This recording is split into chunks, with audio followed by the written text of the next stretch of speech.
Hey, book club besties.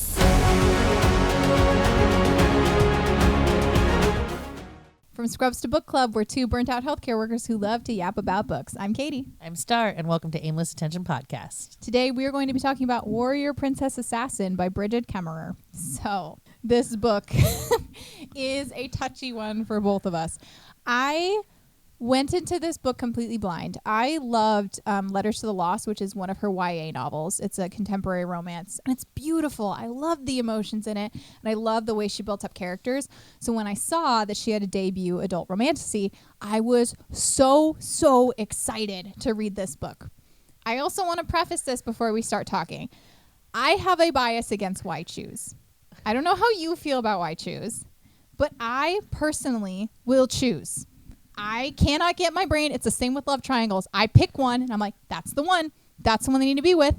I'm like, I don't know if it's because like I have a lot of book boyfriends. I don't want them to share me. I want them to fight over me. I guess that's the best way to put it. I don't like reverse harems. I've read some good plots that had reverse harems in it, but I'm like, why are you guys all like fine with this? It weirds me out. So when the throuple happened, I was like, I don't know. This is not happening for me. I don't know. I think I agree with you. I think I'm a one person girl. It doesn't matter what the person is. I'm just a one person girl. But I think that's because like I want to be like my emotions. I can't handle like, especially I don't know. What if you like them more? I don't know. I thought about this the other day. Like, what if you were like each other's like person, and then you're just kind of in the middle, like that third wheel. That's like And they're like, oh, yeah, we didn't forget about you. Come on in. Like, I don't know. I felt like, I don't know. I have mixed feelings on this because I know there's like lots of people out there that like have very open relationships and it works well for them. Or they have polyamorous relationships and it's great for them. And that works for them. And I have a friend that has this argument with me all the time. Okay. So here's his argument. So you have a friend that you call and talk to. And I'm like, yes. And he's like, so it's not your partner. And I'm like, no, because you have to have that person to complain to, right? Like, that's why you have a best friend, right? I don't sleep with my best friend. This is where the problem with him and I get into it. Because my best friend is the person I call and complain about everything. I don't give a shit who you are, what you did. She knows everybody's backstory. She knows everybody, like everything. She knows everything about everybody. She might not know who you are, but she knows everything about everybody, right? But everybody has that friend, okay? And you have your partner that you're with that you do probably do a lot of the similar, discussions, but that best friend over there, you can be like, oh my God, today, girl, he looked at me crooked and I was going to punch him in the face. But he doesn't need to know that. Like, doesn't, why ruin your relationship, right? You just needed to complain about it. She understands you're complaining. Okay. And then you have another friend that fulfills another need and so on and so on. And he was like, so then I don't understand why you can't have an open relationship. And I'm like, because I can't sleep with all of these people. Like, exactly. I need that one person is the only person that I was sleeping with. It's not one big friend group. Yeah, no, they're sleeping all. No, I just can't. And when you get into thruples, then they're all sleeping together. But when you have reverse harems, like I said, I probably am just more of a jealous person in general. And I like if someone's going to be jealous over me if someone was going, I guess, I don't know if that makes me a pick me or what. No. I was thinking about that. But I don't get them being like, oh, I'm so happy you two are together now. And it's just like, no, why are you not weirded out by that? And I just again, if that is your thing, that is awesome for you. I have no problem with people who are in consensual polyamorous relationships. That is great for you. I think love comes in all different forms. Yes. It just does not work that way for me. My brain and my body are too monogamous. Yeah, no, I definitely am. Yeah. So I would have said not in my 20s, but now that I'm older, I'm 100% like, but it's because I'm like, it takes a lot of effort to have a relationship. I feel like you're cheating everybody by not having the relationship. Yeah. By not putting the actual work in that it takes to have said relationship. Maybe. I guess for me personally, I wouldn't be able to extend myself all the way for multiple men to be in my life. But But so I only preface that because I didn't do my research on this book. No, Katie didn't tell me anything. And I didn't tell you anything because I wanted knew you did it on purpose. When I literally finished the book, I was like, I fucking hate her right now. So I went into this, again, super excited because I do love this author. So I want it to be clear. If this was not the book for you, check out some of her other books because she is an incredible author. This was just not the book for me. However, there were some good things that happened in this book. I thought the whole dynamic with the warrior, the princess, and the assassin was a cool setup. I thought I thought when I was going into it, I was reading a love triangle, though. And so when I first meet Jory and I meet Asher. I didn't go there in my head at all. Really? I thought like girl best friend, right? Mm-hmm. And then I was like soon to be husband. Never in my thought process did I ever go, wee. I was like this is so, but I thought it was going to be like, okay, I'm not going to lie. I thought it was going to be like, this is my best friend. You must take him with you. Right? Especially if you want me to marry you. This is how I thought it was going to go. And then what I thought was going to happen was he was going to put him in his like, his military or his like guard. Yeah. Put him in there. And then they were all going to kind of be together and she was going to complain about said husband. And then like he was going to send him off to war and he was going to come back and they were going to have like gotcha irritated problems, right? Like, did you see he sent me to war? Like I thought it was going to be like more of like a bitchy conversation, like the way like you would with your best friend, not what happened. No. So we open up the book and Jory, so it's freezing in this kingdom, first of all. Yes. So there's 3 kingdoms that are a part of it. It's Incendar, Astranza, where she lives. Incendar is where Maddox Chironin is from. Yes. And then the Dragonis. And so in Incendar, the king, Maddox Chironin, has fire magic. If there is a fire or a flame anywhere near him within a few miles, he can pull 5 miles. Something like that. Yeah, he can pull the flame and he can command it. Also, flames will react to him if he's there. They will burn brighter and hotter and stronger. Astranza has a king who has he's weather magic. So they have really, really awesome crops that are growing super, super well in Astranza. Their people are really well fed. And so in Incendar, their people are starting to starve. They don't have enough crops. There have been fires that have ravaged the land. At this point in the book, Maddox Chironin is blamed for that because he has fire magic. His people even believe that he's causing it. And the people in Astranza have a lot of stories they tell about how horrible Maddox Chironin is.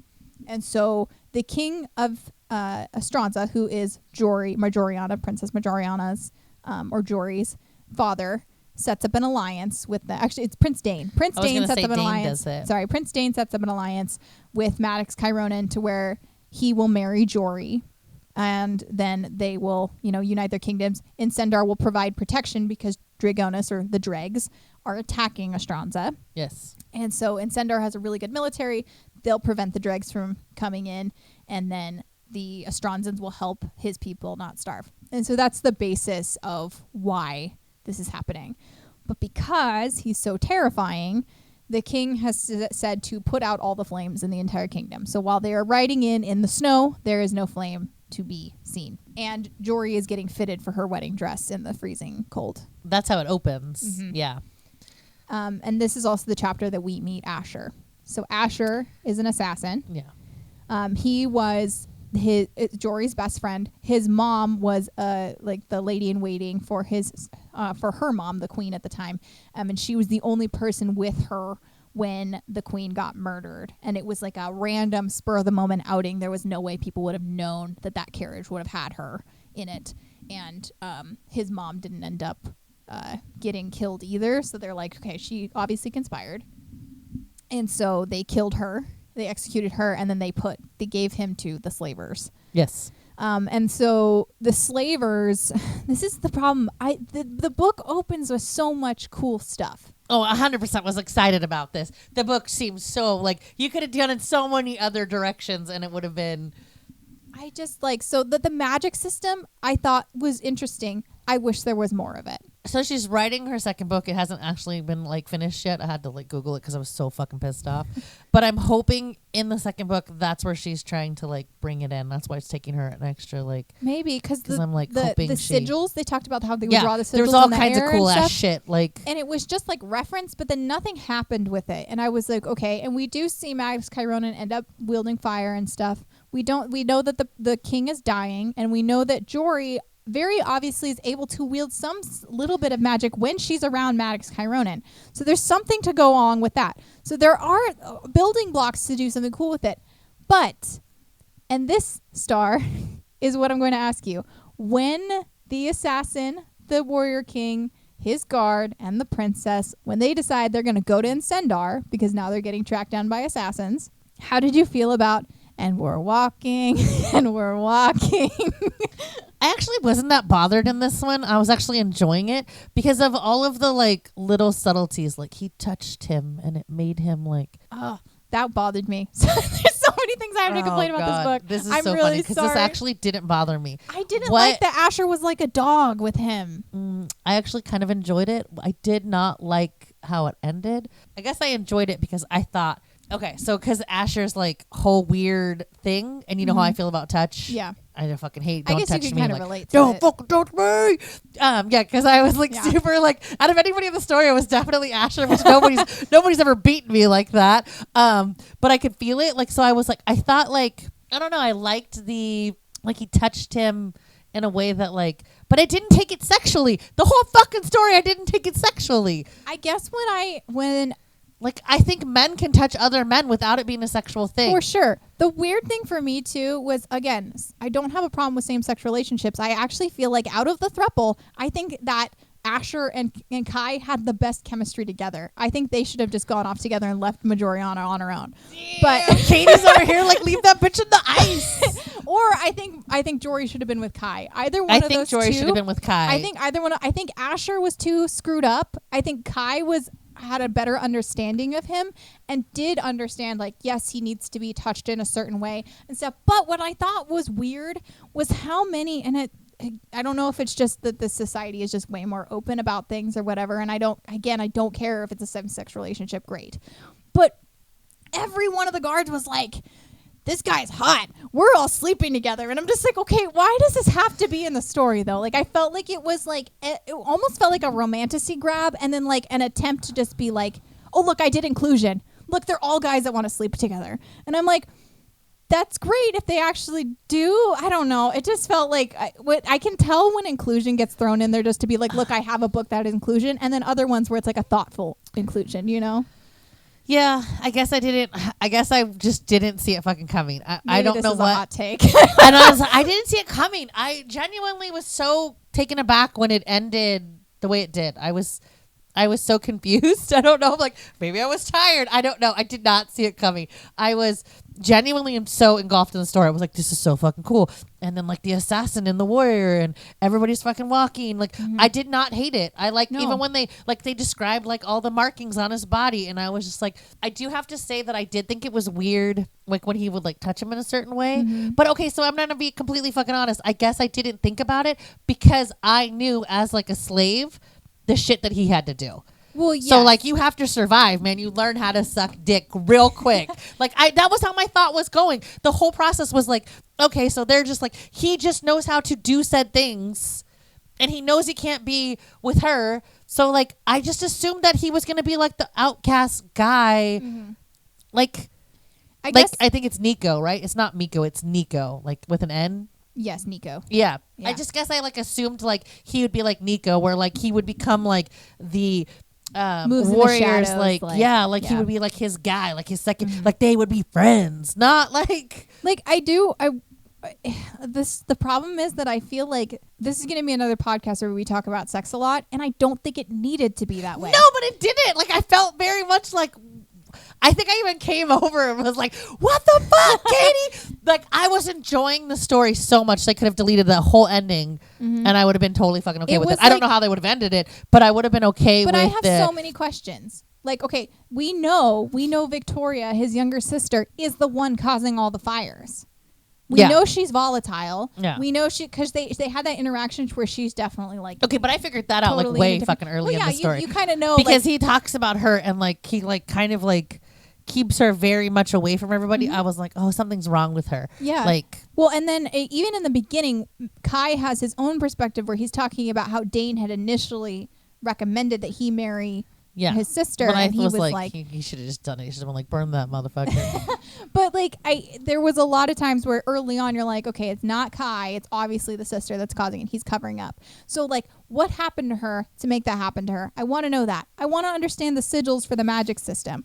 Like who actually put in the order for them? So in the beginning of the book, Asher comes back. He's been he was captured for a long time in a different I think area. that one's gonna come up later, but That's I'm pretty so sure too. it's Dane. But I feel like it's Dane too, or it's, but I don't think anybody in Incendar did it. Don't actually get to know who the king is. Like, we don't even know if the king's alive. But the whole thing was sketchy too with the guild captain, or like the person who ran the guild, the assassin guild, because he was totally like, I don't know about these orders. So like, yeah, it might have been from the royal family in that sense, because they were like going to deny it in front of everybody. But to throw Asher under the bus so easily and have all of the people around them lie, like there's something else going on. Yeah. So I'm so torn, because I really, really liked this book for the actual plot. Right? When the I plot loved it. was gone, Like, I didn't like it anymore. Yeah, because I was thinking, okay, the dad's dead. Dane's already the king and is like totally throwing everybody fucking to the wind and trying to like figure out how to strategically take over the other kingdom, right? This is how I thought. This is the whole time I was thinking this is how it was going. Okay, so she's being given to Kai because he's trying to make an alliance with. It's not a real. He's gonna try to murder both of them and then make it look like they did it, like Kai's people did it, so that he can take over their kingdom. Okay, so that gives him 2 kingdoms. Yeah, his dad's already dead, like, but she doesn't know that because she hasn't actually been there. This is where I was going, right? Dane's obviously fucking abusive. I bet Dane's like, working with the dregs. He's like super fucking abusive. I wouldn't be surprised at all. He's super abusive to his sister, so that wasn't like a huge surprise that he would be willing to do any of this. And then, and so I figured like they're getting like all of that, right? And then when Asher is kind of like an outlier, so they're like, oh shit, we have to get rid of Asher. Like, I just feel like that was how it was going. Like, it was like, okay, how do we get rid of Asher? We throw him in the dungeon and we put him back to being a slaver, right? And then that's how we get rid of him.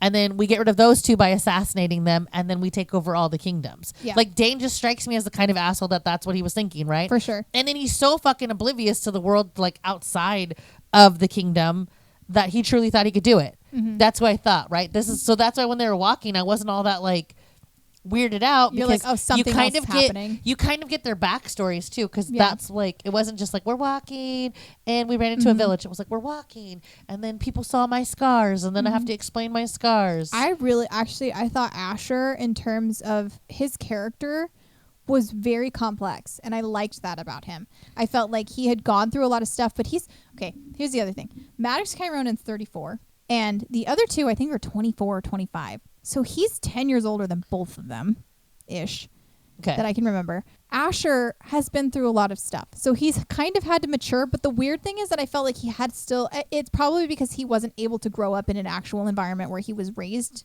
from being a child into being an adult. He was put in a bunch of traumatic situations. He felt extremely young to me for having gone through all this stuff and not necessarily mature, which again is not like necessarily a bad thing. But in terms of the relationship they enter in later, I feel like it was maybe didn't fit the character. But I thought Asher having Kai having an older person who could look at him and be like, I've seen shit and you've seen shit and I understand. That I thought I liked that dynamic between the 2 of them. That's why I thought they were going to be friends, not lovers. I realized it about 40 or 50% of the way in. Kai says something to Asher, and Asher says, I don't know why my mouth dried when he said that. And I was like, wait, this isn't what I think it is, right? And I had the same thought, okay? There's even a part where like they're like laying in bed and they're cuddling in the bed. Yeah. And he says, like, it's not like soldiers, like, keeping warm or something. It's different. I had that thought, and then I was like, okay, but I guess, like, I don't know. Maybe I'm just, like, too open to, like, do you, boo? Like, in the moment, I guess, like, my brain still wasn't, like, we're going to get together. I know it sounds really stupid, but, like, I genuinely, okay, I understand. There's lots of things that people do, especially not even just being lonely, but the connections that you have. Like, war is very brutal. Like, so it didn't surprise me that he would at any point, like 8-9 months in war, and it's just all men. It doesn't surprise me that you would find a man that you would be comfortable with. So none of this shit surprised me. So like my brain, and then like, again, not that I have like a shit ton of history of Ashers, but not that shit's not happened to me. Like, my life has had very like twisty, turny, crazy shit. So I don't like to be touched for reasons. So it wasn't weird to me, like when he did certain touches. And as I'm reading it, I was thinking like, oh God, I remember when my husband did that. Like, like there's certain touches that when people do to you that you're like, oh, but it doesn't always have to be a sexual thing. Like sometimes my husband would be like, you just need to calm down, and would like rub your back, and it would be like a very like, oh shit, like yeah, I'm being crazy. And so then in the moment you're like, I get it. I need to take a minute. So I was always just picturing like he's like just like, hey dude, like I know you've been through some traumatic shit, let me just like calm you. And then there's certain points that he touches like the wrist. That's a very like that'll bring somebody back really quickly without it being a sexual touch. Sure. So like I guess I just was like, no. That's a good point, because I think maybe it was just the description or the way I interpreted the description, because it felt like Asher was being described like a dog that Kai could just calm. And I don't know I don't think that was the intention, especially since the way you interpreted it was very different. Way at all. So that was probably just me not interpreting it the same way. But I also have been through abuse, so I know like how easy it can be to be like, raw, like a rock very quickly and be like, no, fuck you, you're not doing that to me again. And then the person that's next to you like, calm down. Like where the fuck we're not trying to kill you. Like calm down. But sometimes like people will touch you and you'll be like, why the fuck are you touching me? Where like he knew like, oh, like I can touch this spot and like he'll get it. Like but if Nico would have touched him, he would have been like, I will fucking murder you. For sure. Like, so but I didn't take it in a sexual way. Like there's like probably like 10 people in the world that can touch me and know that like, and I don't know that it was meant to be a sexual way. But it doesn't. It ends like it ends like it. But I think the intention was that they were growing closer and that Kai was observant of him, and he's observant of Jory as well. He's observant of everybody though. Like he can read any one of his fucking soldiers. Yeah, Kai is super aware and observant and is constantly taking in information. Well, both of how he can use it, but also like how can he form his interpersonal interactions better. And I did like that about Kai. I actually really enjoyed Maddox Chironin as a character. I thought he was great. I did too, until the end of the fucking story. It was like, and I want to give props to Jory, because at the beginning of the book she's extremely strong-willed. She's standing up for herself. She is having great interactions with Kai, and I feel like over time her character actually deteriorated. She became a lot more like, she just was like petty about stuff, and then she also was like so naive to the point where it was just like the other two would be looking at her like, what the like, you've been living in a castle her whole life, like. And there's an element of like, you can have this extremely naive character, and that's not even necessarily again in a sexual context, but just naive to the world, like this not knowing about the slavers. But like she doesn't believe Asher about the slavers initially, and or doesn't understand the extent of it. Where Kai's like, this is horrible. It's going on in your own kingdom. Like he really is the first one to grab onto it and be like, you need to listen to him. He's got a lot of horrible things that he's not willing to tell you, and he's opening up right now. And so I think Jory, for me, I loved her in the beginning, and then by the end I was like, get out of here. Like you're super naive. You're coming off like you have no idea what's going on. And then like when it actually comes down to the throuple, because her character became so naive in the end, it's like, oh, why is this your first interaction? I don't know. Okay, so I feel like the writer, like an Irish accent. I feel like I feel like the author was trying to bring them down to their souls. Okay, so her imposter syndrome would have been an aggressively mean person, like, you know, I'm a strong woman and I can, you know, dress in a maid's costume and see what's happening, like nobody's gonna lie to me. Really, okay, so your imposter syndrome, you were becoming, this is how I took the story, could be wrong, but she's coming in very strong-willed and like, I'm not gonna let anybody do anything. But she's also had Dane, who's always been abusive to her. Yeah. So she's always had to like seem stronger than she was. Okay. Then you have Asher, who has always had to like protect himself by being who he is. Right. So I feel like she was bringing everybody down to their knees. Like she was making everybody. So this is who she really is. She's this naive 24-year-old that has no concept that like the world is what it is. Yeah. She's always been behind the castle walls and always just, everything is so shiny. Right. And then you have Asher, who's like, the world is evil and everybody should die and burn, right? And then you get Kai, who's like been on both sides of this. That's been like, true. And so everybody's coming down to their bare bones of who they are. I'm hoping to God she builds them back up, because I fucking hated it. I hated it. But I kind of could see it. I could see where she was going, right? I could see. So the princess becomes a child because she is a child. Like, so you're bringing her down, right? And then Asher, you're bringing him. I don't want to say he's childish, but you're right. He didn't get to grow up and get to see the. He missed a lot of crucial moments in his right. life. Yeah. So he's got all of the. I don't know. He's got a lot of the things he needs to unpack. Because he hasn't unpacked anything. Yeah. And then you've got Kai, who also needs to unpack some shit, but has a lot more years on them. So he has like both sides of it. And he's also been running a kingdom for God knows how long at this point. And a sister who's like childish, even though she's grown. But then you're not really. Here's the thing. His sister was kind of throwing me the fuck off because I don't really think she is who everybody thinks she is, including Kai. I think that there's more to her fucking story. Ooh. Like, I think that bitch is playing everybody. Like, she's Maybe. like, oh, where's the pebble? I'm What just was a it? crazy little lady. Was Yeah. it a marble or a rock? Or What was it? It was like a rock or something. It was like, Something. where's the red and black or something? Yeah, it's she not was here. like trying to find it. Yeah, I don't remember exactly what it was, but you're right. And then Jory's like, it's right here, and she just like turns to look at her. Yeah, but it was like psychotic, right? Yeah. It was like, why? She's are you, definitely like, not no, all but there. I think there's more to her. Like, why did she never get excited when Daddy came home? Because I think that, like, I honestly think she killed her mom.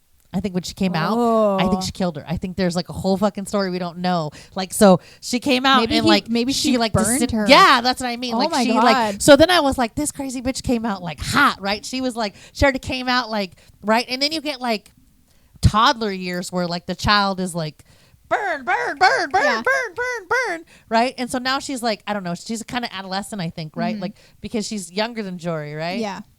So I feel like she hasn't figured out how to like, but I feel like the weird patches that are happening right now where like fields are burning, I feel like she has like figured out how to like burn parts without setting everything on fire. The two like villager like I don't know what they would be called. Like I want to call it shack, but I don't think it was a shack. It was like their teepee. I don't know what it's called. Hovels? I don't Yeah, know. okay, whatever their thing that they were living in. Yeah. I feel like she did it. I feel like it was her. Like as like, soon as I intentionally heard did it burning, I was like, his fucking sister did it. Even Yeah. though you don't actually know that she can burn shit, something in my It's brain, definitely her that's something doing in it. my brain was like, that bitch is like Kai's way setting shit too on protective fire. of her and too willing to take the blame about things. Yeah, and for it that's to the not other be his thing too. sister. Why is he so protective of her? Like, think it's why 'cause is his sister. Yeah, but why is he not seeing the like whatever she is? Well, I guess is like my other question because obviously, there's a reason he's protecting her, right? But then there's also like their age gap is way too like. Yeah, I don't know what the true did they say she's younger than Jory? I can't remember. No, I don't know if they ever did, but So I'm not sure. like my brain is like even 10 years because he was already like they kind of give an age gap. Okay, so he was like 9 or something on the battlefield when his father brought him back out. Okay. Remember, because she was killing his mother, and so he brought him back onto the battlefield, and he was a youngin on the battlefield. So that's right. why. But I forgot have a about that. feeling the dad knew and was trying to protect him, and then by protecting him, shielded him from her crazy, and then her crazy ended up being like. Sorry, I think my daughter laid on the horn. Is that what it was? Yeah. I was like, at first I thought my car alarm was going off. Yeah. No, I think she's playing in my car when my husband does something. Yeah. So that's what I'm thinking though. Like, I'm thinking that so he was hidden from whatever it is that she did, and then his dad died, so he never actually got the full story, and then he's over here like, oh, my baby sister, blah, blah, blah, blah, blah. And I feel like Interesting. it's going to fucking blow up in all of our faces, and we're all going to be. See, this is why we'll talk about our star ratings on this book. I rated this book higher than like what it sounds like it because I have so many theories because of this book. Like you're bringing up so many things that I'm just like, I didn't even think about that. Yeah. But like it has so much potential for the series, and that's why I'm so torn on whether or not I'm going to keep reading this or not. Like, because I do want I have to answers. read more because there has to be more than the fucking I sex want scene. answers. I'm like, I need more than the shitty sex scene. But like just even the walking though, and like getting to know each other. Like when they pulled into the cavern, and like she was like the chick was like curled into like a ball, and you had to be like she was like his. Yeah, they had the And maybe slavers. that's The why you slavers thought only like sat a on dog, the reed mats because she kind They of only was sat on the reed mats. Well, it was always just like he was like petting him, and then he would like calm down. It's like how it came off to me, and I was just like that. Just like I understand that like it was a comforting thing for him, and it was like a person he could actually trust his touch, and it wasn't intentionally trying to do anything. But you do see Asher, like, when he is tied up, that he starts undoing his belt buckle, as it looks like he's gonna do, and Asher's like, he's like right in his eye line, and he's like, I knew this was gonna happen. This is what always happens to me. But Kai ends up like taking off his like dagger belt. Yeah, his like dagger that. belt, which he does in the beginning with Jory. So like, I guess like my thought process, it never came across to me as sexual ever, even when he like makes comments, because in my head, as a triggered abused person, in my head, these are things that you see a lot quicker than anybody else, right? Mm-hmm. So as an abused person, when somebody's coming at you, like, and I know people talk about it all the time, and you can always tell the girls, and no disrespect to anybody that's never been abused, like, good on you, but you can always tell the girl that's like in the classroom or something. Like, this happened in college. This girl was like, oh my God. And I walk up to my car with like my keys in my hand, just in case. And it's like, you can obviously tell you've never been abused, like, not to be disrespectful to you. And I think it's great that you never had to live through that. But like the girl that has been, you're just like, even like there was another girl that was sitting next to me, and she was like, what the fuck is she talking about? And I was like, yeah, I don't know, dude. Like, obviously you've had a very sheltered life, because abused women will walk out into the thing and be like completely like, you see, I don't know how to explain it. You see it faster. So like when he's taking off his belt, like he's thinking like, oh great, like here's the sex slave thing again. Like, but Jory probably wouldn't have clocked that. no, not even at all. Like, even when he takes it off to go into the room for her, and he's like trying to like show her that he's like, he puts it down, and she's just like, oh my God, he loves me so much and he trusts me. He's that disarming. He belt. Like, oh my God, he's disarming. Where like as an abused person, your first thought is like, oh fuck, like here we go again. Yeah. Like, get in position. I don't know. Like, it's a weird thought. But like the whole time it was happening, it's a trauma response. It's like it is a you trauma recognize response. the thing that's going to incite the incidents, Yeah. So like, okay, for instance, I had to go to the bathroom, and I had to go into a rest stop, and it's like 2 a.m. and I'm by myself. Right. Mm-hmm. So I'm telling my friend, I'm like, okay, so I had my keys in my hand, and I had them between my fingers, like in case I have to like stab somebody. So I have them between my fingers. I check every bathroom stall, and I make sure every stall is empty. I go into the stall. I keep my ears like wide open. Like, we're talking like literally can hear a fucking pin drop. So nothing's in my ears, nothing. Go pee. Listen for a moment. Make sure there's no shadows. I know this sounds crazy, but this is what happens. This is what happens when your fucking trauma response is to be like, bust the door open fast in case there's anybody on the door I don't see. Bust it open fast so it hits them. So nobody. So then I come out. And then I go wash my hands. And while you're washing your hands, you're never actually looking in the sink to wash your hands. You're checking the mirror. So you're constantly looking to both sides to make sure nobody's coming. So then you turn around, you leave. Keys are now back between my fingers again. You walk slowly out the door. You check both sides. You walk immediately, like farthest out you can go without looking like a fucking weirdo. Then you start creeping around. And then when you get to your car, you never immediately unlock your car. You check your door handle first, because they'll lock your door. They'll like put something on it so your door handle can't lock. At that moment, walk the fuck away. Know that they've triggered your car. Your car has now been, don't fucking sit there and start fucking with your door handle. Walk away. I don't understand these people that are like, oh, my door handle's not working. No, check that shit first. If your door handle doesn't move or something's wrong with it, it doesn't feel right, move. Because they're right there. They're coming. They're either going to roll up in a van, or there's somebody coming behind you that you don't know is right there. Like, so I literally checked it. I looked around, got in my car, and immediately locked my doors and left. And my friend was like, dude. And I was like, fuck you, okay? Because I have been in enough experiences where people have like done stupid shit, or they stood too long, and then bam, it's like, it takes like a matter of like 10 seconds, I think. Well, I think, and I haven't had any personal experiences like that, but I think of my example with that would be like going to movie theaters after the Aurora shooting. Okay. I don't know what it is, but that mugshot of that shooter has been ingrained in me forever. Like, I can't go to a movie theater without clocking all of my exits, and every time someone stands up, I'm watching both exits until they come back, and I'm watching them the entire time until they sit down. I can't enjoy a movie. See, that's crazy, because I don't have that problem with movie theater, because I have a friend that's the same way, and I'm like, dude, I must never been like ever. Okay, so like my trauma response is like, hey, it's a good movie, man. Like, I don't even think about it. You turn your brain off for a second. I can't. I used to love going to the movie theater. I still do, but I have a really hard time, especially when the previews are going and people are all moving around, and then the second someone stands up, I'm just like waiting. I can't watch the movie until I see them come back and sit down in their seat. Oh, that's crazy. I'm glad I don't have that trauma response. No, I'm the trauma response where like I don't trust anybody to come out of my car, and I'm like Yeah. I don't even unlock it until I know. Like I check my door before I unlock my car. Wow. Yeah. Yeah. Because I know how quickly they can come up behind you and That's just nuts. snatch you. Yeah, I'm more of like trafficking is my thing. Katie's Well- over here like shootings. I'm like, oh yeah, we all have one shootings thing, man. exist. I guess you saying that I was like, yeah, I guess people like, but like I think that's why I understood Asher's like.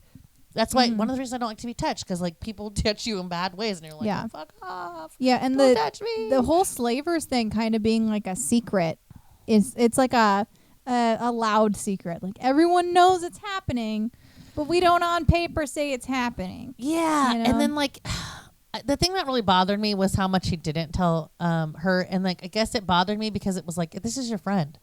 Yeah. My best friend knows everything. And like I get that it was easier to open up because he opens up to Kai first because Kai is the one who's actually willing to ask the hard questions, and Yeah. so I think that when Jory's too scared and she also doesn't know, like she doesn't know to ask him about it, and he also wouldn't tell her. Like she's asked him multiple times like about the stripes on his knife, the scars on his face.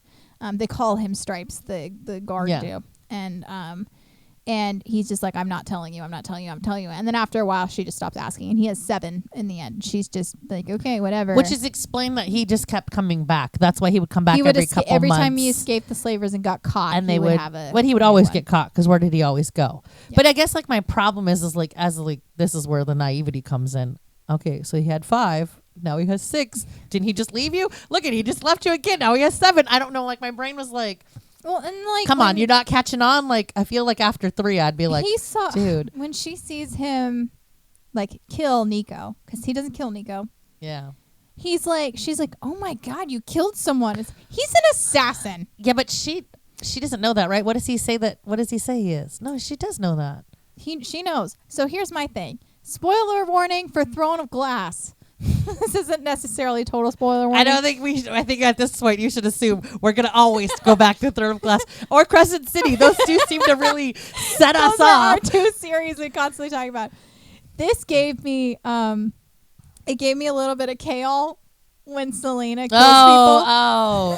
And he's like, you killed people. And Oh she's my like, I'm an God. assassin. What Right? did you think It's I was gonna literally do? what I'm trained to It's do. exactly that same reaction. And so when she's like, you killed someone, and he's like, I'm a fucking assassin. And then the whole like I just felt like there were so many times where the plot just like they had to travel to get somewhere and then they just walked back. And then they traveled to somewhere and they walked back. And like when especially initially when they end up in that little safe house that they're just like hanging out in by the fire to get warm and then they go back to the palace, I was like, this didn't give me a ton of character development at all. It kind of did, but not enough. And then they're like, oh, there's assassins coming after us, and so they're going to go to Incendar, and then along the way, it's just like, this assassin's attacking, it was just like over and over and over repetitive.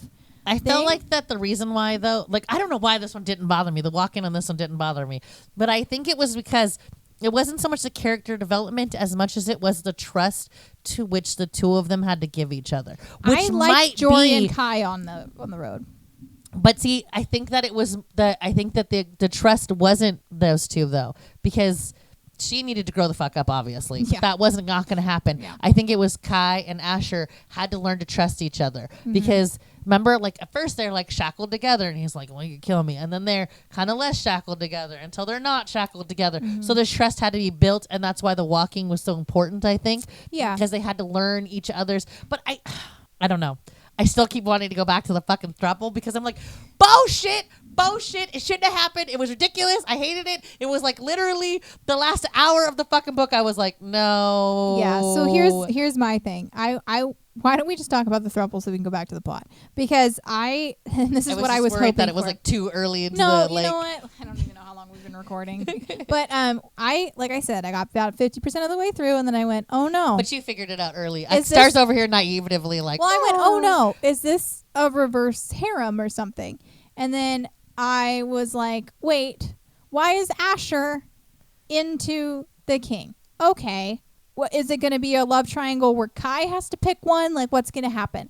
And then we keep going, and then I'm like, oh, No. Oh, they're all into each other. Like See, Jory I Asher. never got this. I like felt kind of fucking naive the whole story. I was like, No, the second Asher was into Kai, I was like, I have to know. And then I looked it up and it was like, it's a throuple. And I was like, fuck.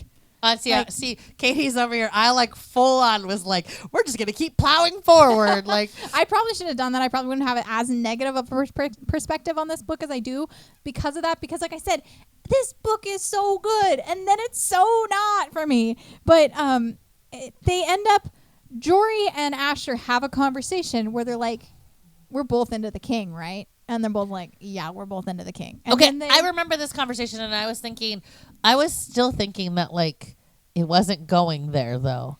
I was thinking that like he was just like, I was thinking he was gonna come out as gay. I know it sounds stupid, but I genuinely like, but it was just gonna be like, well known he was gay because the other two soldiers are like, nope, that's the wrong book. It's Garrett and Callum or something like that. Okay. I'm in the right book. I was like, wait. I was like, no, they're together. There's too many soldier books that we read that I was like, wait, I have the wrong book. They have like an on and off again relationship. Yeah. But like everybody knows, but nobody really talks about it. Yeah, that's what I thought. And they keep like getting like fights and they're not together. But then they keep commenting about how hot Asher is. And then and Kai's like, yeah, I know he's hot, whatever. And so that's when we kind of see that Kai is into both men and women. So they have that conversation. Yeah, but I hate to say it, like I guess I'm really fucking naive. I feel super naive because I was like, okay, you're on the battlefield, you had a couple like soldier warm nights, and like you and your buddy like killed somebody, and you needed to like let out the aggression of that day. Like I'm telling you, I guess like I must truly just think that people can be all kinds of things, but not really like. Well, I don't care if they're bisexual. No, that's not what I meant though. Like I meant like, because sexuality has like a emotional release. Mm-hmm. So I guess like in my brain, this is where like Star gets real stupid. Maybe it's because I'm an old lady. In my brain, the emotional release of like you and me just went out, we shot somebody, we killed them, we are just in a moment, and now we need to like release something out of our body. Mm-hmm. So having sex doesn't seem all that weird to me. No. Okay, but not that I'm gay, which I know sounds weird to the rest of the world, but like just like a weird physical connection we see that in prisons there's too. Like a sensual thing that happens to the body when you're like touching another person, whether it's the same sex or not. Like, so I guess like in my head, you can have relationships but not be attracted to. Yeah, but it was when they started actually both being like, oh, we're both attracted to him. Okay, and then they had that conversation. I guess like I still just and didn't. then they ended up in that like, okay, I don't. It was like the lake or water or something. Yes, this is how I picture this scene, and it totally is. I want to be clear. We'll talk about the audiobook in a second. We'll go back to this point. But so in my head, what I'm picturing is this cavernous like palace room basically, and there's like pillows all over the floor, and it's like gauzy curtains, and then there's like this lake kind of thing, like a big bathtub kind of running through it.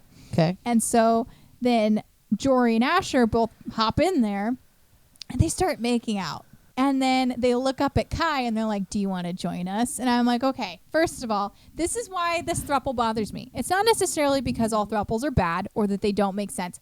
This throuple, again, I'm biased, but does not make sense for me for Jory to look up at Kai and be like, can I have my first sexual encounter be a threesome when I've been blushing I had the same every time? thoughts. I've been blushing every time one of you touches my leg or we start making out. Like when she was so naive in that way, and then he does join in, and then Asher's like, I know how to pleasure a man. Let me teach you how to do that. And then I'm like, okay, that's whatever. That I guess that kind of makes sense for her character to not know, whatever. But then she gets fingered by both of them. Yeah, this one really bothered Katie. And she says, in my back entrance, verbatim, back entrance. So she is not only getting fingered for her first interaction. Great, whatever. Okay, fine. She's having a throuple for her first interaction. She gets fingered, normal foreplay, in both holes. Both holes. This is, if anyone clips this, it's just going to be yelling both holes. I know, right? I don't think though that it was intentional, right? Like isn't there like a weird like instance where he says it like slipped or something? I think it was on purpose. Oh.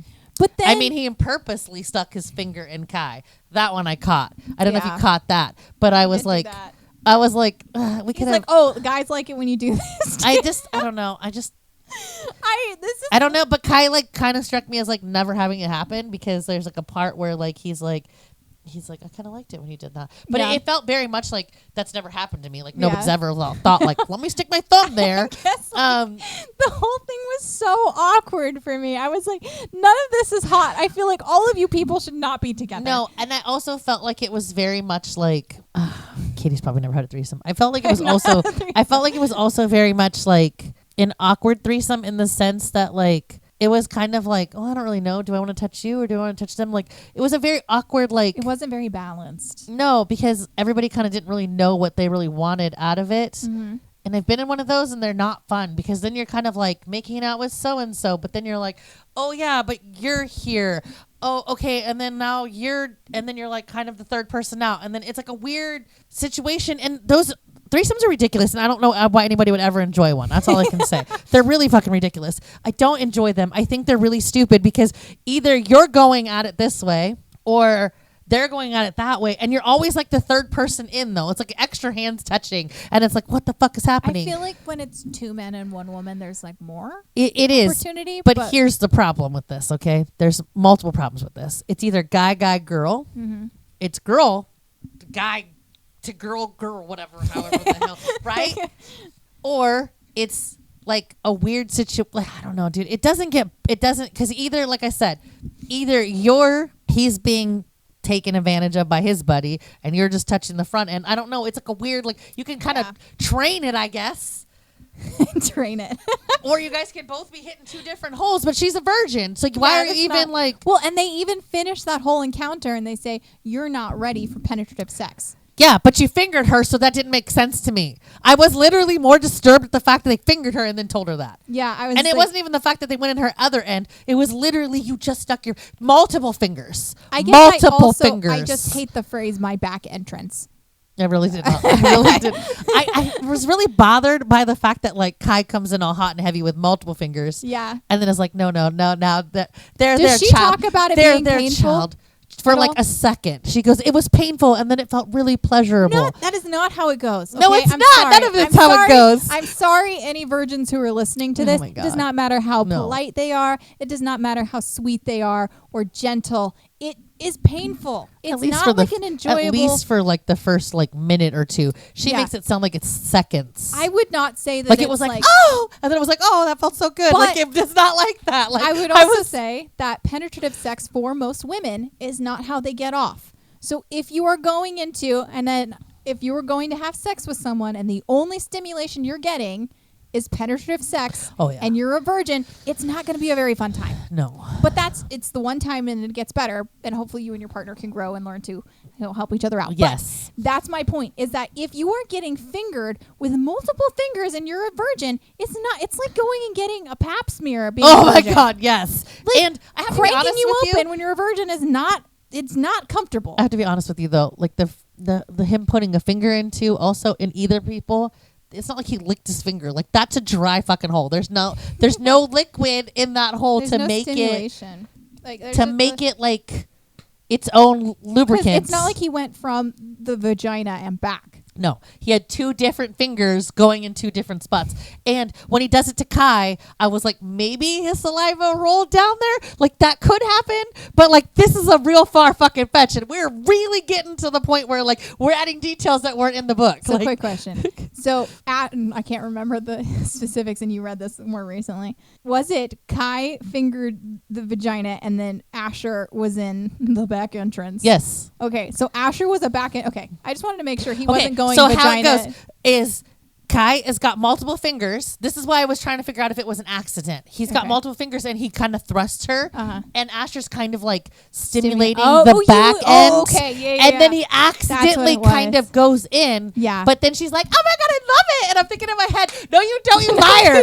No, you don't, you liar!" Because not only is that extremely painful, I don't give a fuck how much you've stimulated the back end.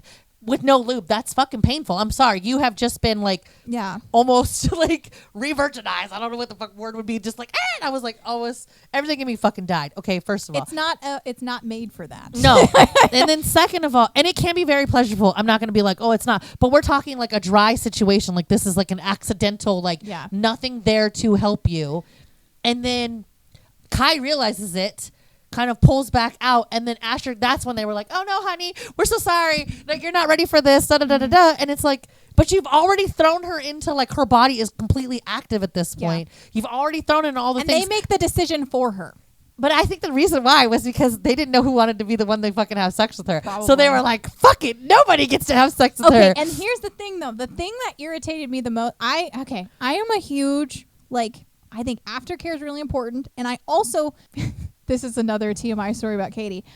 When I was with my narcissistic boyfriend, I turned him down one night. I was not interested in having sex with him. I was too tired.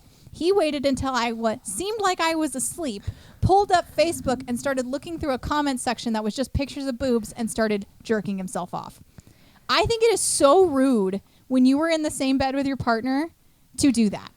Maybe it's a me thing. No, because I'm like, definitely like, go to the shower or the bathroom whatever. Go do your thing. I don't want to know. There's other fucking rooms in the house. I don't know. I guess like I don't know. I also want to be like, I think I'm also like a shy.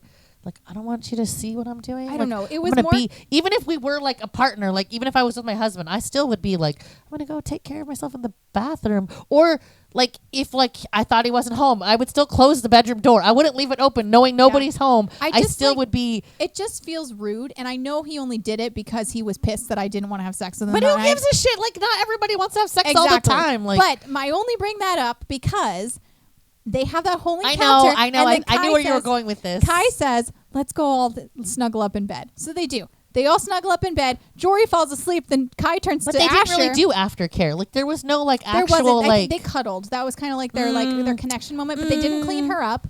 They didn't, like... They didn't do anything. They didn't do anything for each other. No. And it was just, like... They pretty much were like, let's go to bed. And then they sent her to bed. And they were all in the same bed. Kai turns over to Asher and is like, you haven't gotten to have a pleasurable moment, and jerks him off in the same bed that Jory's sleeping in. Which really bothered me. That really did bother me. That was like so disrespectful. Like, you made the decision for her that she was not ready to have sex, that she was not ready to do that. If you don't want to sleep with her, I'm glad that fine. they at least like only jerked each other off though, and it didn't escalate further. I guess, yeah, like they didn't do like I really thought they were gonna do anal in front of her, and I was gonna be really mad. Not that they did anal. I don't give a shit. Do you, boo? Because I honestly know lots of people that like it. It's cool. It doesn't bother me. My thought process on it is like the same thing, like the jerking off in bed. Like, sorry, honey, I didn't want to have interest for you today. Doesn't mean get the fuck up, go in the bathroom, like be a normal human. But I thought they were gonna start going at it. Yeah, in the bed. I was, and I know that they were trying to make it seem what's the word? It was, but doesn't he jerk himself off? Kai doesn't actually touch him. I think he like holds his hand over it or something like that's that. That's not really like to me. This is why their relationship is weird to me, because how gay are you? Like, well, you obviously don't want to have sex with him. Like, I don't think it's like that. I think it's more that they because Kai's mentioned that he's been with men. Yes. And Asher has also obviously been with men. But I don't neither think one of them are truly gay. That's what I think is the problem. I think it wasn't that. I think it was because they didn't sleep with Jory, and so they were trying to all be on the same page as that. But again, you're in the same fucking bed as her. I don't know. Go somewhere else. The whole thing was just too much. Like, I don't know. The whole thing bothered me. All of it bothered me. But it bothered me because, like, it didn't need to be like that. No. It didn't. They could have had a great fucking friendship where none of them were doing that with each other. They could have had the throuple even, but keep the plot in there, develop their characters so that it's not so crazy when Jory decides. Like, if Jory was the strong-willed woman who had like gone out of her way to do stuff and she was always like that, yes, it's more reasonable that she would make a decision to have a threesome for her first time. I don't know, man. I don't think anybody would have a threesome for the first time. It doesn't make sense. It doesn't make sense. It doesn't. There's no world that I can picture this making sense. But if she had been a character that she was like, I decided I would go against what my brother was like. I went out and I like, or even if she and Asher had slept together, if there had been something that built her up to be like, this is an experience I want to have, and not have it be her first sexual encounter. That's what bothers me the most about this. It's not that it's a throuple. It's that it's like the circumstances surrounding the entire throuple don't make sense. There is that, yeah. And I feel like almost... I did really like, I have to be honest though, see, this is where I still was like, friendships are real. Like, they're in the like water and they're screwing around with with Jory, and she like something happens, and then they like give her a minute to like take a break, and then they like start roughhousing with each other, and it looks like they're fighting. Yeah. And I was like, boys do that. Like in my brain, like boys do that. Like that's not weird. Like right. And so like I don't know. I just didn't. I don't know. This is why I could have done without the throuple. I think they could have all been friends without it. You can't. Girls can have guy friends that I'm aren't also like I am not. I don't have a problem with the throuple. I'm agreeance with you on the whole virgin thing. Yeah. But I also think that we could have avoided the throuple. I don't know if that's just my age. I would have even been okay with love triangles piss me off, but I would have preferred a love triangle for this because there were moments where you're like, oh, Asher's better for Jory in this moment, or Kai's better for Jory in this moment, or Asher and Kai seem like they're better for each other. Because by the time I was at the end of this book, especially after the whole throuple thing happened, I was like, these two guys are way more into each other than they are Jory. That's how I felt. And I was like, and I think when you write a throuple, you need a really solid balance. And even with any reverse harem, you need every single guy to be equally as engaged with that girl, and that girl to have the same level of feelings for every single guy. I don't think that there's able to be a ton of levels to it. Granted, I haven't read a ton of reverse harems, and I'm not super into them. But I feel like if you have reverse harems where you're like, she's very clearly into this one and not this one, why is this still happening? That's when reverse harems start bothering me. Yeah, but then my other thought was that they could have done it without a love triangle. These two got together, right? Jory and Kai not Jory. Asher and Kai got together, and then they had their marriage that was only on paper. Yeah, that could have happened. Because they are king and queen, which are princess and king, right? He was marrying princess and king, yeah. He was marrying her to like make an alliance. So that's the other problem with the story, is that she really did love Asher, but she was learning to I don't know. She was learning to love Kai too. Like, I don't know. I think that emotionally, Jory and Asher had a lot of history. Kai understood Asher better, but I loved the potential Jory had when she was just with Kai. Yes, I felt I like did too. when she was Asher, she kind of regressed a bit. Yes. And so that was kind of why I was like, I could see this being a solid love triangle, because I could see her warring with that. She has always been in love with this one guy, and now she's got this other guy that gives her the potential to grow more, maybe. Yeah. And that's why I was like, I could see this working better that way. Granted, maybe the throuple gives her the opportunity to like grow in multiple ways. I guess I'll have to read the next book. I know we're gonna have to read the next one, but I have to be honest with you. When I saw Warrior Princess Assassin, I thought she was a Warrior Princess Assassin. Every person I've talked to has said that, and I'm like, I actually did read. I read the inside cover, and I'm like wondering now if I actually read the inside cover properly, but I don't. It doesn't. I don't think it has anywhere in it that it seems like the three of them connect and become one. No, it never. At one, I was like convinced it was a love triangle until Asher started getting attracted to Kai in his POVs. I want to talk about the audiobook. I have to really quickly. I was convinced that it was going to grow as like the story was going to just be like more about the magic. Yeah, and like her like getting the sigils. Yeah, like learning how to like do it. Like there's some. I was really fucking convinced that they were gonna get on the field and she was gonna do a sigil on his back while they were trying to like take the building from burning, and she was gonna have some water sigil, and the two of them were gonna have some weird like. That would be so cool. That's where I thought it was going, because we've read so many fantasies, like, so I was genuinely on track with like, oh yeah, and then she's gonna do some sigil, and then everything's gonna like just extinguish, and they're not gonna have any more fire, and then they're gonna learn how to like put each other out, like. That's what I thought. I think she was going to be like a fire extinguisher. I would say there's like there's two halves to this book. Yeah. It's probably about 60% of the way in is the plot. And then the last half is the last 40% is the smut. Oh, yeah. The smut was weird. I'm telling you, I even walked into Katie's house and was like, no more fucking smut. Let's just cut it out. Like, I don't understand. We didn't need all of this. Part of it was because I did want you to go in blind like I did, because you were texting me and you were like, I was really enjoying the book. Yeah. And then I got distracted and started reading a different book. I want to apologize to the author, because I don't dislike you. I love your other books. And sometimes we write books that are not for other people, and that's great. And I know there's lots of people that love this book. Yeah. So again, and I know I'm writing my own book. I know that this is just how it happens. Like, I know people are going to hate my writing and stuff too. So this is just what happens. No, I walked in and was like, Katie, don't put so much goddamn smut in your book. I'm only like I don't know. There's not that much smut in my book. But I just had a hard time with it because it had so much potential, and it does have potential. So I probably will have to read the second book just because I have so many questions. So many questions. But I felt like there was 40% of this book that just was so that we could get an awkward smut scene for Jory's first time. And I was like, this didn't have to be here. No. Or we could have done a different dynamic, or the throuple could have happened in another book. We didn't have to get the full romance payoff in this book if that's what you're building to. I needed more of that plot build up to happen because that's what kept me engaged in it. I kind of ended up hate reading some of this book, and I don't like doing that. Yeah, I did too. Yeah. I did too. And I like I do with all these podcasts, I try to audiobook re-listen to or audiobook reread it. Yeah. I'm angry that I spent a credit on this book on Audible. She said that. And I'm sorry about it. And it's my fault because I knew I didn't like this book. But here's my problem with the audiobook. I don't mind Jory's narrator. I think she's great. I actually was going to text you when you were texting me that you really enjoyed the book. I was going to ask you how far you were. And I was also going to ask if you were having the Teddy Hamilton effect because Teddy Hamilton is... Teddy Hamilton effect. I have to be honest with you. There's like 5 books that I'm sure Katie's like, that book fucking sucked. And Star's over here like, oh my God, Katie, did you hear that book?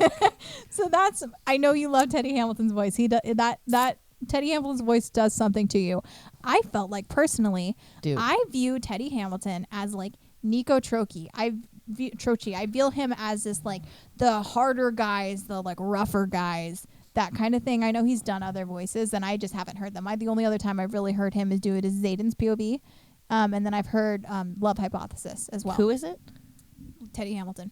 Oh, God. Teddy Hamilton, if you're ever watching this, I don't know who you did it for. It was some TikTok girl, but I want one of those. Go to bed. I was like, what the fuck is that? For your birthday I was like, next somebody year. Needs to buy me that. I was like, I was trying to look it up and I couldn't figure out how to do it. I was like, I'm old. I don't know if he's on Cameo. I'll have to like buy you a Teddy Hamilton. Yeah. No, 100%. Anybody's listening to this that loves me, Teddy Hamilton, any day of the week, telling me to go to bed. I don't give a shit. Tell me to get on my knees. I don't care. Anytime he talks, God. But like, it has to be his like gruff voice. See, some of his voices though that you've probably listened to on audio aren't always his gruff voice. Well, some of them are like, I think, more of his natural voice. Mm-hmm. So people are like, who? What? So here was my problem. Asher, I did not feel like was an appropriate fit for Teddy Hamilton. I thought when I saw Teddy Hamilton was on the docket, I thought he was Kai. No. And I was like, I thought he did great for Asher. But that's only because I think I was actually, I don't know. Okay, so how you picture them, I'm just assuming. I picture her like kind of looking like you. Okay. I picture Asher, blue-eyed, blonde hair, kind of looking like your husband. This is just the best way I can describe it to you. And then I'm trying to think of like a really hot, dark-haired guy like on TV that would be quicker to like for Kai. But like a dark-haired like guy for Kai, but like a younger like, you know, there's a lot of hotties right now, but my brain's not thinking of who their line's. Yeah. But like a darker kind of version of Kai. Like you can't have the name like Kai and not be like but like not like super dark, like a lighter brown skinned, like maybe like a little like goatee thing. My friend fucking hates those. Like I don't know, I just picture him being like, you know, because he's got to be a little bit more mature. No gray though, just a little like a little more like maybe like a little more like crinkle around the eye, right? You say it so vividly because I can picture these guys so like deeply. Like the whole time they're talking. That's why I was like, Teddy Hamilton's perfect for it because he didn't do his like gruff voice that he does. He did like his like more in the middle between his regular voice and his gruff voice. So it gave him a softer. Yeah, my issue was that the guy who did Kai sounded like a softer Teddy Hamilton to me. And I actually, if I wasn't paying attention, I would be like, wait, fuck, whose chapter is this? And I'd have to wait until I got like a context clue that it was Kai or Asher. And that's, I haven't listened to a ton of Teddy Hamilton. I can tell who Teddy Hamilton is. But when Kai first started reading, I was like, why is Teddy Hamilton doing that voice? Just and really then funny. Asher's perspective came in and I was like, oh, but that's Teddy Hamilton. I was like, wait. No, I didn't have any problems with it. So that's why I didn't like it. But I don't get caught up on the voices though. I do because I just like it totally shapes I'm like fully picturing the person like moving through the scene. So like when Kai was taking off his belt, I'm just picturing Kai taking off his belt. I'm picturing this like 6'5" fucking just ripped, like half muscular, brown skinned boy just being like, "Don't you worry, baby, I got you," and like putting it down. And then I just picture her being like a, you know, like a very sensual, like, I don't know. I just picture her being, the other problem I had with her, I pictured her being a lot younger than she was, I think. I pictured her being like closer to like 18 or 19, which I know she's like 20 I think she something. acts like she's a lot younger. So I kept picturing her younger, and I kept trying to tell myself, like, I think she's supposed to be older. But like, yeah, there's like a lot of scenes that I was like not having, I don't really listen to their voices in the sense that I'm like. It shapes a lot. I guess I'm just so like auditory that it shapes how I see the character. Like there's a lot of really good examples of where I was like, oh my God. Like Adam Carlson. When I listen to Teddy Hamilton be Adam Carlson, I'm like, damn, Adam Carlson. Because I don't picture him as like a Teddy Hamilton type voice, but when I hear Teddy Hamilton do it, I'm like, I see it now. Can you watch TV and not watch the show? Yes. So like you can listen to TV. Yeah. And completely see the scene. Oh yeah. Okay? That's what I do with an audiobook. Okay. Like I'm not paying attention to the fuck's talking. I don't see the scene, but I can like. Oh, I can fully picture the scene. I can fully be like in the moment watching the TV show while I'm listening to the TV. Gotcha. It drives fucking Daniel crazy. He's like, "What the fuck are you doing? Are you watching that?" I'm like, "Yeah." I'm like, "Yeah." So right now they're doing da da da da da da da da. I do the same thing with the book. I'm like, literally, the book is playing, and I'm like, "Oh yeah." And then right now they're walking into like the bar, and then like the barkeep is behind the counter, is like staring at him, and he's like, "Did they describe that?" And I'm like, "No, this is just what I'm fucking picturing." Like, shut the fuck up! You're ruining my story right now. Like, they walked in. I'm assuming the barkeep was behind the counter. But I think that's like how the author's writing it, though. Like, I mean, they don't have. I feel like if they have to describe everything, it's too much. The book becomes like there has a to billion be some pages. Level. There's an in between called there's this thing called like I think it's like called White Room, where like if a writer doesn't explain something enough, you're just standing in a white room with characters, and so there has to be enough description that you can be like, I'm in a forest, the trees are this tall, there's leaves on the ground, like I know what's going on, versus like. We walked in, there were leaves, and you're like, are you in a forest? Are you outside on a sidewalk? Like, you know, there's a level of where you're too descriptive, where you're like, I don't know if you've ever read 20,000 Leagues Under the Sea. Yes. Jules Verne is full on pages that are one paragraph of just listing off all of the different colored fish he saw. Yeah. And I'm like, that's too much. That's way too much. I didn't enjoy that story. I was like, no, I didn't read that, but I did read it. I just didn't enjoy it. I didn't read it either. My dad read it to me because I was throwing a fit, and I was because it's very difficult to read. It's a very not a good book. Even on Audible, it would be a difficult read. Like it is not. And it was like, this is just me complaining about Jules Verne, but it was like, and then there was a blue fish and a red fish, and there were coral, and then there's a blue fish and a red fish. Oh, there's Atlantis, and then there was a blue fish. You're like, wait, there's Atlantis. Like, wait, that's what I don't like about that book. Yeah, me just harping on a classic now after complaining about smut. I was just thinking about Moby Dick because he does such a great job of like describing everything, and then there's like certain scenes where you're like, and then there was a white whale, and you were like, what the fuck, dude? You like literally describe the Indians like face and the scars and all the shit to detail to the point where you're just sitting there staring at the Indian like, holy shit. And then there's a white whale, and you're like, what the fuck? I do know what you're talking about. Yeah. But there's like certain books that like were classics because there was only, that was it. Like Little Women's one of my favorite fucking stories, but like how many fucking stories were, that was it. Like Little Women was like probably the bestseller of the year because it was the only book written. I don't know. I never really actually looked it up. Don't kill me. I'm just speculating here. But I really did like Little Women. But I'm just saying, like, as like a story reference, like it wasn't like there was a shit ton of books back then. I also think society was looking for something different at that time. That's true. Granted, there are still like contemporary novels that will explore the same kinds of things, but it's just we're in a different setting. Yeah, I think so. The language is different. I can't wait to look back in historians and be like, look at all the smut that the 2000s read. They were just like smut. I'm sorry, dude, but there's a lot of fucking stories I've really been enjoying that I'm like, why? Like this one, I was fucking enjoying it, and then I was like, why did we have to go? There's another one. Crescent City, we could have done without some of the scenes in there that they did. Yeah. I really liked that Throne of Glass didn't have a shit ton of them. There's another series that we just finished, though, that I was just thinking about, like, that didn't have a shit ton of smut that I was like, oh, I really, like, I'm okay. ACOTAR wasn't terrible. I felt like ACOTARs were placed well. I thought like Crescent City did pretty well. Throne of Glass only has that, like, 1 or 2 sex scenes in it.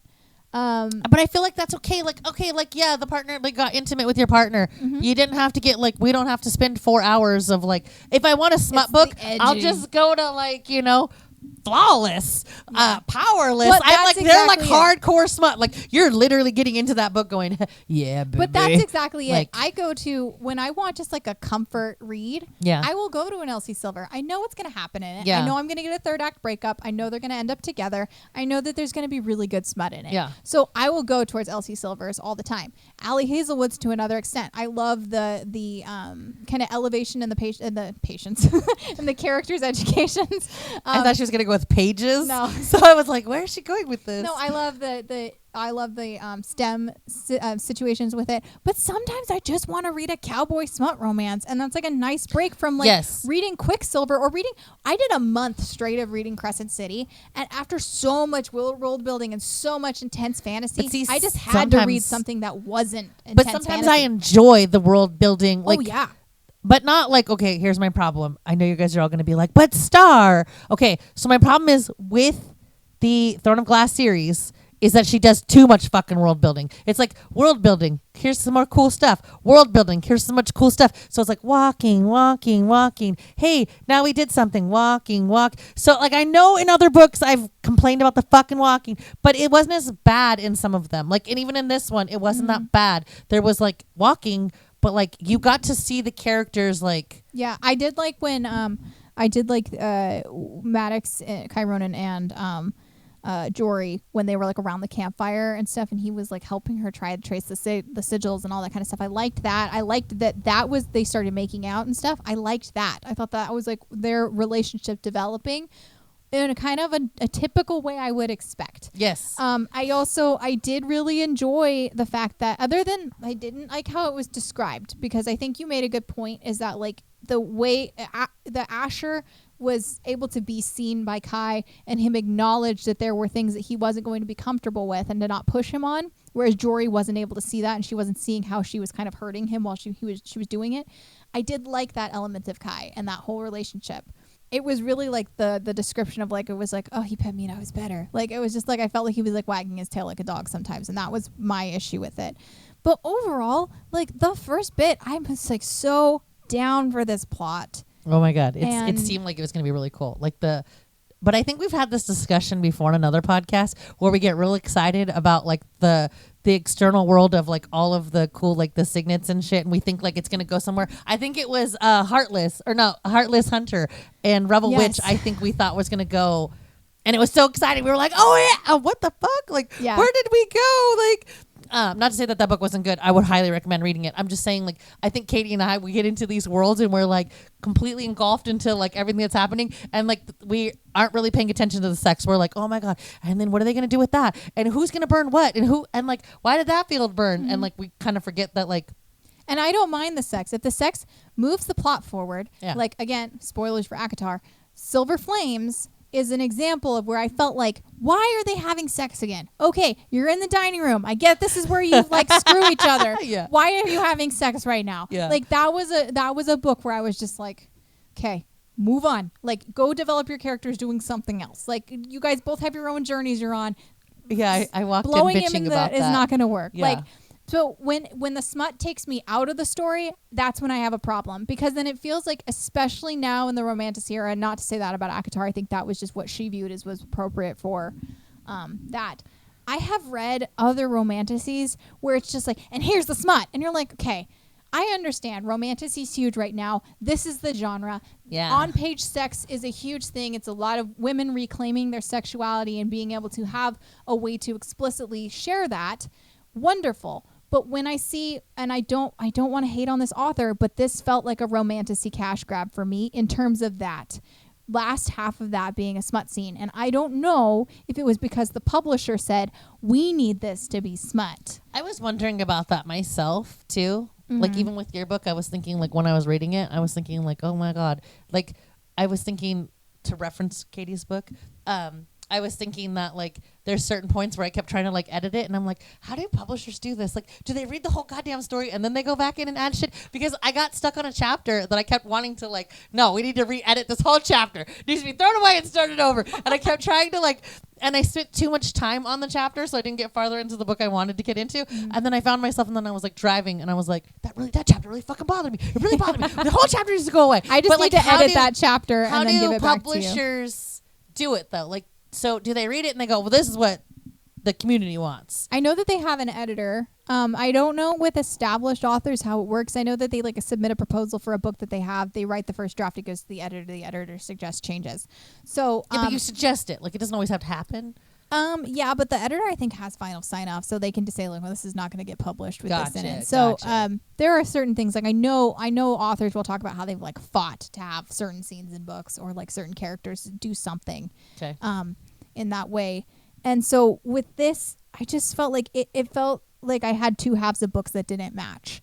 And so I'm really hoping, I'm told you with this earlier too, I'm really hoping that the second book, because she's still working on it, I'm really hoping that she's coming in like, she's going to like close up the throuple, like it's going to be the opening. Yeah. And then she's going to go back into like the sister's going to be the fucking main character. Well, and then they're going to have to fucking figure out how to keep their kingdom, fight her brother and fight his sister at the, like, I feel like it's going to be a fucking amazing series. I'm really hoping, because I was really enjoying it. And the sister had me like, I was all over the place with the sister. I was like, even in the very beginning when he talks about her, I was like, this bitch has got something. There's something else like, to that sister. Yeah, like up her sleeve, and we're going to find out, and we're going to be like, holy shit. My only concern is that if I get to the second book, and I don't like DNFing books. I really, really like finishing. In the last 2 years since I started really like reading like crazy, I can think of one book I DNF'd.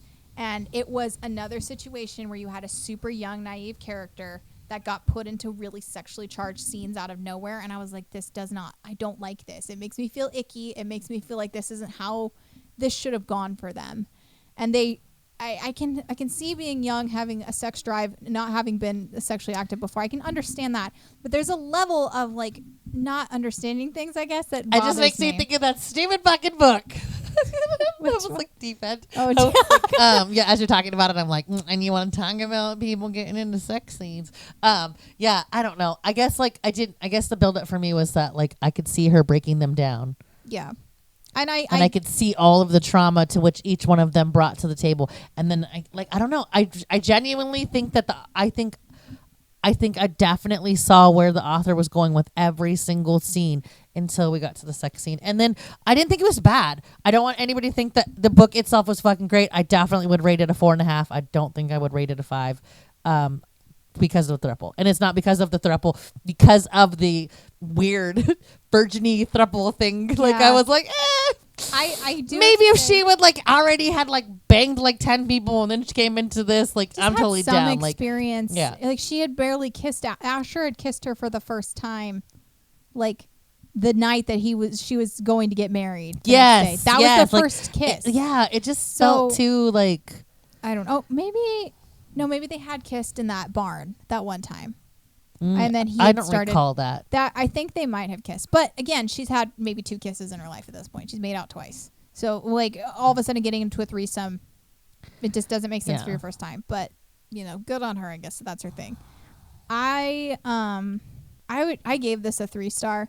I would rate it lower with the audiobook just because I felt like the narrators didn't fit. But I do want to say I really appreciate why I like doing this book club with you. That's what this podcast is. It's just us fucking dude, I've told so many people. I like literally walk up to people. I'm like, oh my God, I have a book club. Like we do book club on TV. But because I liked your perspectives on it. I think it makes me understand the author's choices more. And it actually makes me go, I'm going to read the second book. Because I went into this podcast like, fuck no, I'm not reading this book. But I think you've convinced me that there is enough on the plot, the baseline of it, and the characters themselves outside of that throuple situation that convinced me I should read the second book and give it another shot when it comes out. But yeah, because I think that like there's going to be more to the story. I think that this was just her way of like, I don't know, where would you have gone with it? Like in a love triangle situation would have been really difficult depending on what happens, because remember Kai needs her to be at his side when they go to war with her brother. So regardless, right? But then he also needs Asher to be another one of his guys because he doesn't have enough military to do it. So where would you have gone with it? So this is the only way she could have either made it work, or she would have had to keep everybody separate and then bring it in like eventually anyways. So I think she was trying to tie it up in a pretty little bow, throw that shit through, and then get the next book going. Because I think the sister's going to end up coming out and being like the evil witch. I don't know. Something's coming from the sister. The sister's got like, especially with the way that like the naivety of the sister. I think she's going to be... I think I would have, if I was writing this book, I would have probably done a love triangle. I would have had her end up with Kai at the end of this book, have it be a betrayal to Asher, and Asher leaves. And then they're separated for a certain amount of time, and then there would be like book 2 would be when she and Asher reunite, and then that's probably when she ends up with Asher at that point. And then like if it's a trilogy, book 3 is like the final. I'm hoping it's a trilogy because I'm hoping there's way more to the story than what. Yeah. It felt very much like there was so much more to this story. Like I said, just even the magic like needed more build up. I was like, where the fuck? I was like on fire, and like her brother doesn't have magic either, but she could do like I was just so like, oh my God, there's got to be more to this. I was invested again when it was plot. I was invested. I'm telling you, she's gonna have like some sigil that's gonna like put out fire, and then she's gonna be like his fire extinguisher, and then I don't know. I'm just making shit up at this point, but I'm just saying, like, it would be kind of a cool, like, whatever she does could like. I think they complement each other, and it's very clear that she is able to use some form of magic when she's in his proximity. So I think that's going to be like an interesting thing. Yeah. And to where Asher falls in all of it, because like I said, right now I don't think that the connection is this equal between all three. She could have gotten really dark with it too, and Asher could have been her brother. I don't think that's you could have easily have done it though. She could have totally switched it up. Look at this is how my brain works. Right? God. She could have switched it up. Maybe that's why his mother was murdered, because like there was like some like, you know, and Asher really has magic too, and they're all fucked and all like, you know. I'm just saying we could have gone in all kinds of different directions. I do. I think a 4.5. I don't think you're getting a 5 out of me on this one. Yeah. The end really pissed me off. I think I finished the book and just turned it off and was staring like, what the fuck just happened? I told my husband multiple times I'm not finishing the book, and then I was like, well, I'm going to finish this book because I don't DNF books. I will read a book until the end. Yeah. But I gave it 3 stars. I don't think it's, and I've given other things 3 stars that I think are good books. They're just fun, like just fine books. Yeah. But I would say 3 stars because I wanted to give it more. I just couldn't because I was so upset by the time I was ending the book. I wasn't excited about going forward with it. I was just excited to get to the end of the book. Yeah, this book I actually stopped reading in the middle. Yeah, I couldn't finish the audiobook. But it had nothing to do with the book. I wasn't loving it the way I wanted to love it, and I think that really bothered me. And then I went and read another book that was like more on where I was at in my headspace, and then I finished this book and was like disappointed. I was like, what the fuck just happened? Yeah, I don't know. I would definitely give it a read. Yeah, I'd say read it because it's got potential. And read this other author's, her other books, because they are fantastic. I love this author. I really, yeah. I think we should cover Letters to the Lost. Letters to the Lost made me cry. Actually, when I was looking at it, I was like, I want to read this one. But I wasn't sure we were actually going to do it as a pod, but I was like, I might just read it just for fun. Yeah, we can do whatever. I could reread it. It'll make me happy. I have a couple books that I like comfort reread, and that's one of them. So yeah, that is our coverage of Warrior Princess Assassin. Please let us know what you thought of this book, because what I've seen on the internet has been really hot or really cold. I have not seen like kind of a middle ground take on this book. So I'm interested in what everyone else has to say. So comment on our Spotify or social medias or YouTube. If you are watching us on YouTube, I'm going to throw up a slide so you can see where you can follow us on social media, and we will see you next time.